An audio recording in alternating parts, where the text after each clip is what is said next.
Abraham Lincoln once said, "The strength of a nation lies in the homes of its people." He knew that the home was a place where a family could retreat from the cares of the world and build common bonds with their neighbors. Lincoln was welcomed in many homes in Urbana during the 20 years that he traveled here. In 1859, the editor of the Central Illinois Gazette described one such visit, saying, "We had the pleasure of introducing to the hospitalities of our sanctum a few days since the Honorable Abraham Lincoln. Few men can make an hour pass away more agreeably." In 1892, when these three houses were built, Urbana's home life remained a strength of the community, but architectural taste had changed, and the city's population had grown dramatically from Lincoln's day. This block is a little subdivision of sorts. The land was originally owned by Samuel Busey, a prominent businessman and banker. In 1890, Busey was elected to the United States Congress, and this might have prompted him to sell the land. We are not sure if these were original designs or taken from a plan book, but they were built in the Queen Anne style that was popular at the time. In the fall of 1892, as the homes neared completion, a local newspaper declared them to be beautiful in architecture, and in their construction nothing of convenience has been omitted. Each of them will cost, when completed, about $5,000, and it is said that the house of Mr. Wahl will run considerably above that figure.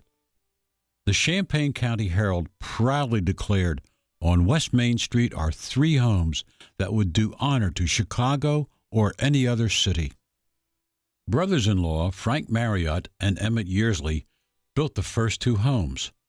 Both had farms in nearby Summer Township, and although a newspaper account called them retired farmers, they were both relatively young. Frank was 46 and Emmett was 30. Frank Marriott and his wife Lydia lived at 506 West Main. He had done well as a farmer, but now he stepped back from the day-to-day work in the fields, moved to town, and earned his living as a landlord, renting out farmland throughout the county. We do not know how the family's decision was made, but Lydia's sister, Alma Yersley, decided to move to town as well, building a home next door. The third house on the block, 510 West Main, was owned by Louis Wahl, a saloon owner and civic leader. For these families, their homes were a source of pride, but it was also a place where they could raise children, entertain friends, and pursue their personal interests and hobbies. For example, Lydia Marriott loved to entertain, and for years was a member of the Busy 15, a women's club.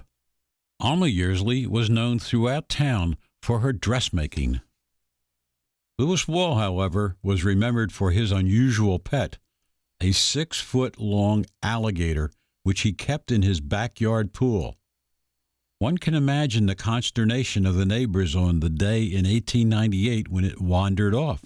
As the local newspaper warned, the animal is large enough to injure the little folks. A week later, it was found in a well near the railroad tracks.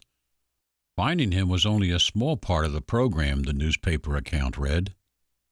He did not want to leave his new quarters and objected in every way possible. Eventually, they tied a rope around the alligator and dragged him home. Although the alligator is gone, the three houses remain. The 500 block reminds us that the home has been a strength of this community from Lincoln's time on into the 21st century.